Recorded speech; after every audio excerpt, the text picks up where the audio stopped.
Hello everyone, so today I'm gonna show you my templates for practicing my instruments inside my DAW. My DAW is Reaper and my instrument is a bass, but I believe you can make it work with mostly any DAW and any instrument, but you'll see for yourself. So basically what I did was to create a template. So if you want to create a template in Reaper, you just have to make a project and then just save it here. And to load it, we have instrument playing, and this is my template. And basically, the goal of this template is to have everything in the same place, easily accessible, easily editable, to practice my instruments once again. So I'm gonna show you basically what I have. And then we are gonna go a bit more in depth. So first I have an addictive drum instance, which is here. We also have two guitar rig instances, one for bass, one for guitar. Basically they are just the default that I like. So this is this template with this gate and everything. I have a scalar tree instance. I'm gonna talk more about this later, but basically I use it for improvisation. And I also have two tuners, one for guitar and one for bass. So let's start. The addictive drum is very useful to just play along with. So if you want to learn a song, it might be nice. But I also use it for two things. The first one is for all the exercise involving a coordination that I want to play in rhythm. I found that it's better than a metronome. But also something that is very nice is to be able to practice your rhythm with it. So that's why I have this this automation. It's a simple volume automation that goes from 100% to 0. And what I usually do is to activate it, then select either 4 or maybe 6 bars. But it's nice to begin at 4. So I have 2 bars playing and 2 bars not playing. I turn on my metronome and I set these settings. So basically it will count in before playing, but not during. So I have more time to get used to the rhythm, you know. So let's see how this sounds.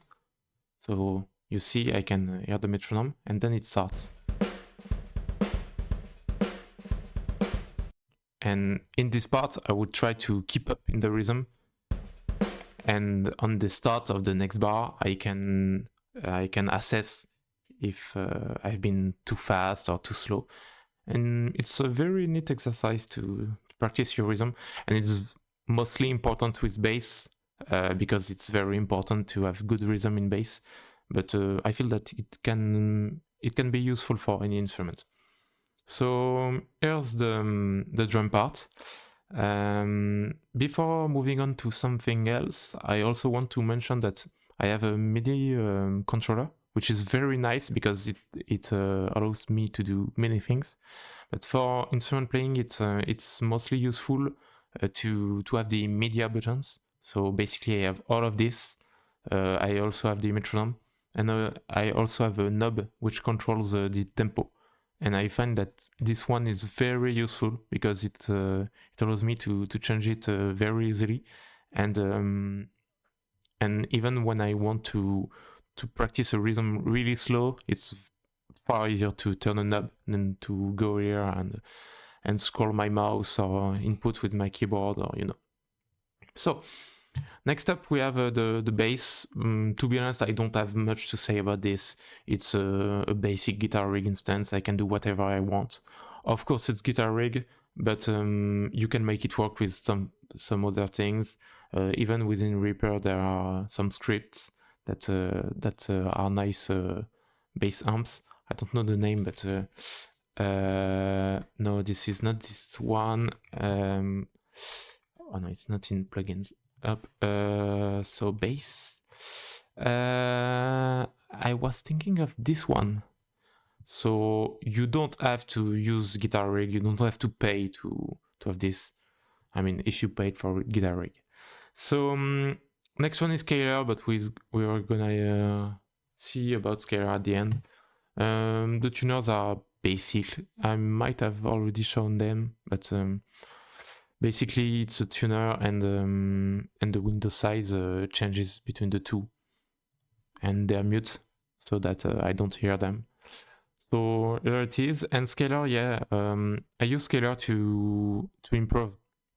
So basically, I want to be able to be better at improvisation, because it also helps with composition. And what I usually do is to find a track online with no bass.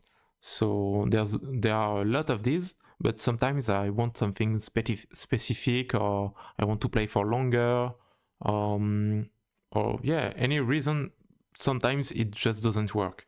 So that's why I find that Scalar is nice. And maybe especially if you have a particular instrument, like if you have something less common than a bass or a guitar, it can be useful. So yeah, Scalar is a VST that is used to do music theory, basically. It helps you find scales, find chords, find chord progressions, find modulations, and all things like that. So if you want to do it easily, you can just find a common chord progression.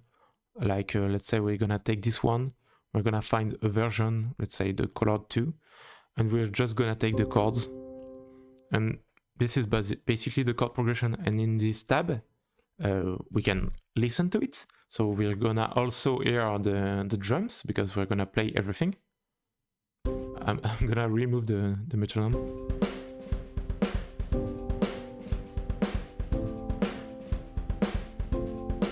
Okay, but it gets interesting when you begin to add the song parts.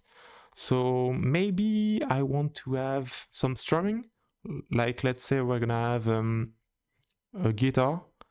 Yeah, let's go for this one. We're gonna add a C also. Sorry.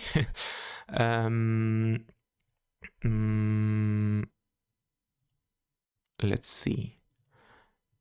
Yeah, we're gonna play a little rhythm. Let's go for that. So the interesting part is that you can change the instruments. You can even load some VSTs if you want, but we're not gonna do that. So the strumming, we're gonna take let's take an acoustic guitar, and the rhythm, I don't know, a guitar would be nice too. Let's take synth. I don't really know these presets, to be honest. Usually I only take a random one, and we can play that.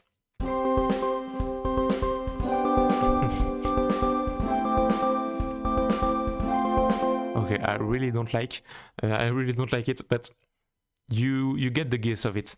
I didn't add the bass, because in that case I would do it myself. So I have the chords, I know when they play, and I can play it like that. But let's say if you want to play the piano or the guitar, you just remove one part and add the bass and do the missing part yourself. And I find that it's really useful to improvise, and it's a really nice, quick, and offline way to do it. So here it is. I showed you my practice setup. I really advise you to make one for yourself, because it's very useful. It does not take much time to do it, and it saves a lot of time. And also it's a better way to get into the flow of practicing, at least I find, because you just have to click a button and you're there, and you can play instantly. You don't have to set up some things. It's very nice. So anyway, I hope you enjoyed this video. I hope this will inspire you, and I hope you will do great things. And I'll see you another time. Goodbye.